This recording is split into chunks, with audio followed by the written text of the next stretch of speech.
కరీంనగర్ జిల్లా కాంగ్రెస్ ఇన్ఛార్జ్ పై వేటు ఖాయమైందా?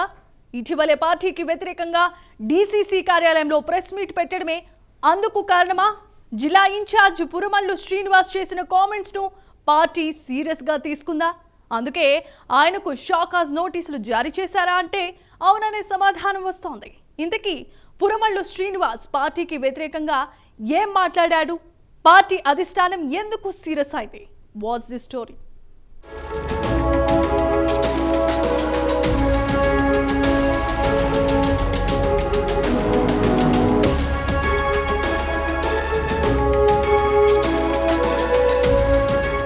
కరీంనగర్ జిల్లా కాంగ్రెస్ లో రాజకీయాలు హీటెక్కాయి. జిల్లా అసెంబ్లీ నియోజకవర్గ ఇన్ఛార్జి గత అసెంబ్లీ ఎన్నికల్లో పార్టీ అభ్యర్థిగా పోటీ చేసిన పురుమల్ల శ్రీనివాస్ పై బహిష్కరణ వేటు తప్పదని తెలుస్తోంది.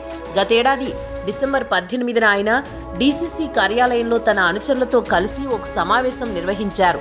ఈ సమావేశంలో పీసీసీ అధ్యక్షుడు మహేష్ కుమార్ గౌడ్, బీసీ సంక్షేమ రవాణా శాఖ మంత్రి పొన్నం ప్రభాకర్, మంత్రి శ్రీధర్ బాబు, జిల్లా ఇన్ఛార్జి మంత్రి ఉత్తమ్ కుమార్ రెడ్డి, డీసీసీ అధ్యక్షుడు కవంపల్లి సత్యనారాయణ, పార్లమెంటు నియోజకవర్గ ఇన్ఛార్జి వి రాజేంద్రరావుపై అనుచిత వ్యాఖ్యలు చేశారని, దీంతో ఆయనపై చర్యలు తీసుకోవాలని పార్టీ నాయకులు కొందరు క్రమశిక్షణా కమిటీకి ఫిర్యాదు చేశారు.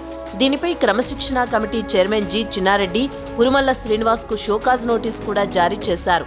వారంలోగా వివరణ ఇవ్వాలని, లేకపోతే పార్టీ నియమాలు, మార్గదర్శకాలను అనుసరించి కఠిన చర్యలు తీసుకుంటామని షోకాజ్ నోటీసుల్లో పేర్కొన్నారు.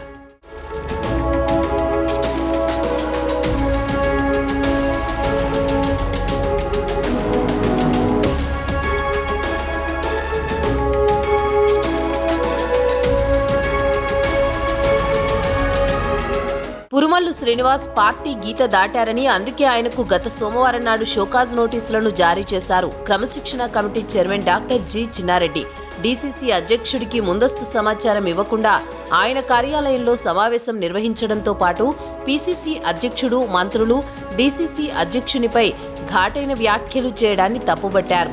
అదే రోజు ఏఐసీసీ ఆదేశాల మేరకు పీసీసీ అధ్యక్షుడు రాజ్భవన్ మార్చ్ను నిర్వహిస్తే దానికి కూడా హాజరు కాకుండా డీసీసీ కార్యాలయంలో పురుమల్ల శ్రీనివాస్ సమావేశాన్ని ఎందుకు ఏర్పాటు చేశారని క్రమశిక్షణ committee chairman doctor G Chinna Reddy ప్రశ్నించారు. పార్టీ వ్యతిరేక కార్యక్రమాలకు పాల్పడవద్దని క్రమశిక్షణ కమిటీ పదే పదే హెచ్చరిస్తున్నా పురుమల్ల శ్రీనివాస్ మాత్రం తన వైఖరిని మార్చుకోవడం లేదన్నారు. ఇలాగే కొనసాగితే మాత్రం క్రమశిక్షణ కమిటీ చర్యలు తీసుకుంటుందని షోకాజ్లో పేర్కొన్నారు. షోకాజ్ నోటీసు వచ్చిన తేదీ నుంచి వారంలోపు వివరణ ఇవ్వాలని, వివరణ ఇవ్వకపోతే కఠిన చర్యలు తీసుకుంటామని నోటీసులలో పేర్కొనడం జిల్లా కాంగ్రెస్లో చర్చకు దారితీసింది.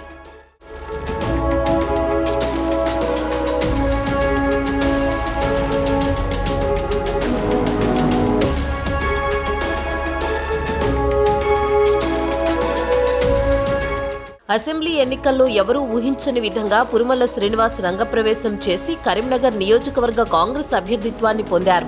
ఆ సమయంలో ప్రస్తుత సుడా చైర్మన్ కోమటిరెడ్డి నరేందర్ రెడ్డి, మంత్రి శ్రీధర్ బాబు అండదండలతో కరీంనగర్ అభ్యర్థిత్వాన్ని ఖరారు చేయించుకునేందుకు ప్రయత్నించారు. పురుమల్ల శ్రీనివాస్ ముఖ్యమంత్రి రేవంత్ రెడ్డి సోదరుడితో ఉన్న సాన్నిహిత్యంతో ప్రయత్నాలు ప్రారంభించగా కోమటిరెడ్డిని వ్యతిరేకించిన మంత్రి పొన్నం ప్రభాకర్ ఆయన వైపే మొగ్గు చూపించారు. దీంతో పురుమల్ల శ్రీనివాస్ అభ్యర్థిత్వం ఖరారై పోటీ చేశారు. అయితే మొన్నటి అసెంబ్లీ ఎన్నికల్లో పురుమల్ల ఓడిపోయాక దీంతో ఆయనకు నియోజకవర్గ ఇన్ఛార్జి బాధ్యతలను పార్టీ అప్పగించింది. ఏడాది పాటు మంత్రి పొన్నం ప్రభాకర్ వెన్నంటే ఉంటూ అన్ని కార్యక్రమాల్లో పాల్గొంటూ వస్తూ ఆయన వర్గంగానే గుర్తింపు పొందారు. నియోజకవర్గంలో Purumalla Srinivas market committee chairman పదవితో పాటు మరికొన్ని పదవులను కూడా తాను సూచించిన వారికి ఇవ్వాలని డిమాండ్ చేశారు. ఈ విషయంపై నేరుగా ఇన్ఛార్జ్ మంత్రి ఉత్తమ్ కుమార్ రెడ్డికి లేఖ రాయడం మంత్రి పొన్నంకు ఆగ్రహం తెప్పించిందని సమాచారం. ఆ తర్వాత నుంచి పురుమల్ల శ్రీనివాస్ మంత్రులకు వ్యతిరేకంగా బాహాటంగా మాట్లాడడం ప్రారంభించారని సమాచారం. చివరకు డీసీసీ కార్యాలయంలోనే సమావేశం ఏర్పాటు చేసి తన అసంతృప్తిని వెళ్లగక్కడంతో పాటు మంత్రులపై, పీసీసీ, డీసీసీ అధ్యక్షులపై తీవ్ర వ్యాఖ్యలు చేయడం కలకలం సృష్టించింది.